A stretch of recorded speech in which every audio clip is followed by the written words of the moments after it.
Bismillahirrahmanirrahim. Faslun adapun ini ialah pasal syurutu sholati adapun beberapa syarat sholat sama niyatun ialah 8. Toharatul hadatsaini yaitu suci dari 2 hadas, baik hadas besar ataupun hadas kecil. Wa toharatu dan suci anin najasati dari najis. Fisaubi yang ada di bajunya, wal badani dan yang ada di badannya, wal makani dan tempat, wasatrul aurati dan menutup aurat, wastiqbalul kiblati dan menghadap kiblat, wadukhulul wakti dan masuk waktu, ya masuk waktu sholat, wal ilmu dan mengetahui bifardiyatiha atas hukum kewajiban sholat, walaya'takida dan hendaknya dia tidak meyakini, orang yang sholat ini maksudnya, fardon terhadap satu fardu, min furudiha dari beberapa fardu sholat, sunnatan terhadap kesunahan, wastinabul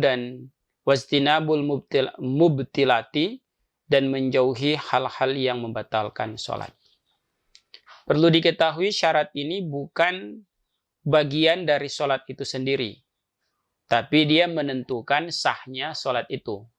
Dia ada di luar unsur sholat itu, bukan bagian dari sholat, tapi syarat ini menentukan sah tidaknya sholat.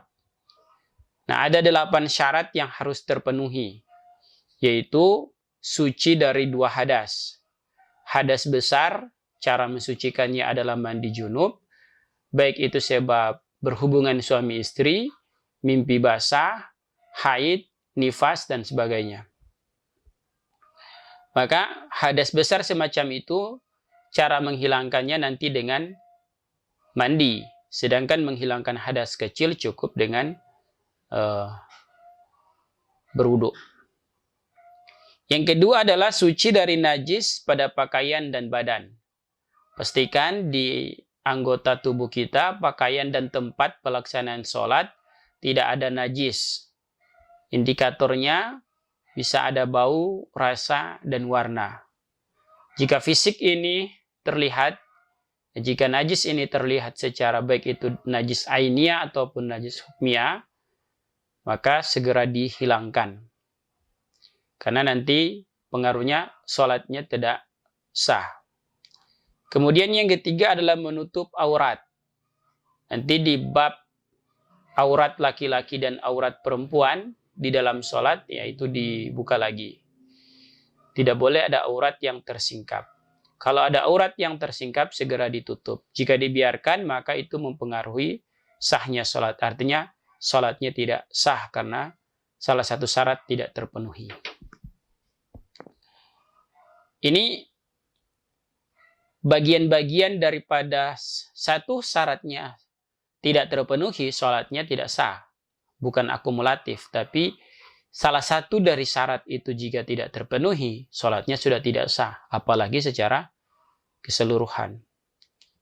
Selanjutnya yang keempat adalah menghadap kiblat. Pastikan saat sholat menghadap kiblat, baik secara zon, dugaan dengan keyakinan, ya. Dugaan dengan keyakinan itu adalah pakai kompas misalnya, atau melihat arah matahari, ya, dalam keadaan tertentu yang tidak memiliki kompas, atau nanti di depan Ka'bah secara ainul yakin. Kemudian wadukhulul wakti, masuk waktu. Saat sholat harus dilaksanakan pada waktunya, kecuali ketika sholat itu dijamak. Kalaupun dijamak, ya pemilik sholat yang pertama, kalau misalnya zuhur dan asar dibawa ke zuhur, ya sudah harus masuk sholat zuhur. Begitu. Kalau dijamak takhir, ya sudah harus masuk di sholat asar, dan seterusnya. Tidak boleh melaksanakan sholat belum pada waktunya. Misalnya karena mau kerja, sholat asar dikerjakan di jam 2, tidak bisa. Gitu. Harus masuk pada waktunya.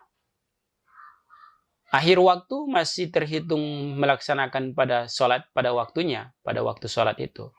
Tapi sengaja didahulukan waktu sholatnya itu tidak bisa. Mestinya zuhur dilaksanakan di waktu jam 11 atau jam 10, padahal waktu itu belum, di tempat itu belum waktu sholat zuhur. Maka sholatnya tidak sah. Kemudian, wal ilmu bifardiyatiha, mengetahui hukum kewajiban sholat. Atau fardu-fardu sholat harus dia ketahui.